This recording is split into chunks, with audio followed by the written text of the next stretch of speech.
Ici, nous sommes sur le site gallo-romain de Sizancourt, dans la Somme, qui est une des toutes premières fouilles du canal Seine-Nord-Europe.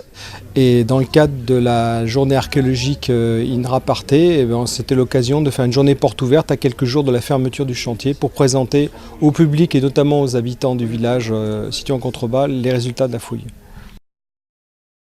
Le projet de canal Seine-Nord-Europe consiste à réaliser un canal à grand gabarit pour désenclaver un goulot d'étranglement qui aujourd'hui ne permet pas de relier les grands canaux et les grands ports de l'Europe du Nord au bassin de la Seine. Nous sommes ici à peu près au milieu du tracé et sur la trace courante du canal. Depuis tout ce matin, plusieurs ateliers sont à la disposition du public. Alors une fouille en vrai, une sépulture animation est en train d'être dégagée pour de vrai. Alors pour le coup, ça plaît vraiment à beaucoup de monde. Les hommes à l'époque gauloise et romaine, en règle générale, on parle de cimetière, mais le terme est un petit peu mal choisi, enterrent et traitent leurs morts à proximité immédiate des habitats. Il faut savoir que dès l'époque gauloise, ce sont les incinérations qui vont être majoritaires. On incinère les morts, mais on n'incinère pas tout le monde. Tout le monde n'a pas accès à l'incinération. Il n'y a que les maîtres des lieux, les propriétaires et la famille proche.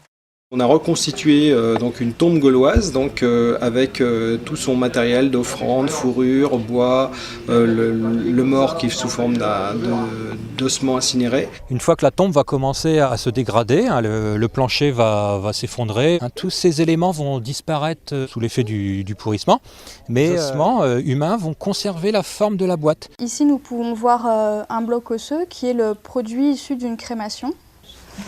Donc l'objectif de la fouille de ces blocs osseux est de comprendre quel était le rituel funéraire de l'époque. Nous sommes ici dans la partie basse d'une villa gallo-romaine avec tous les systèmes d'enclos fossoyés et aussi les activités agropastorales qui ont eu lieu ici durant le 1er siècle jusqu'au début 4e siècle de notre ère. Parmi les objets découverts, on peut noter une applique en bronze représentant un lion ou une lionne couchée, un félin couché.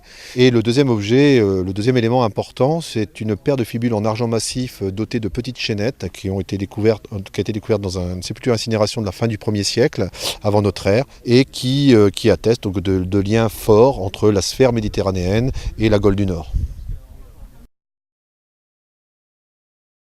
Je suis président d'une association qui s'appelle les Ambiani et qui est le nom du peuple gaulois qui vivait dans la région, dans la Somme, au moment de la guerre des Gaules, c'est-à-dire au milieu du 1er siècle avant Jésus-Christ. Aujourd'hui, particulièrement, j'ai la double casquette, à la fois archéologue et reconstituteur gaulois. Ici, vous avez en fait un petit échantillon de mobilier gaulois tel qu'il pouvait être vu sur un champ de bataille au moment de la guerre des Gaules. Nous sommes très surpris de ce qu'il y a en sous-sol. On a cultivé à ces endroits-là sans savoir ce qu'il y avait en dessous. C'est important ce contact avec le grand public parce que pendant de longues années, l'archéologie était vraiment très élitiste et réservée qu'à une sphère vraiment très très fermée, alors qu'aujourd'hui on connaît tout l'intérêt de la population, souvent plutôt locale, pour son propre patrimoine. On ne doit pas négliger cette relation avec les gens du cru, parce que c'est un contact permanent et c'est aussi et avant tout leur patrimoine qu'on fouille. Voilà.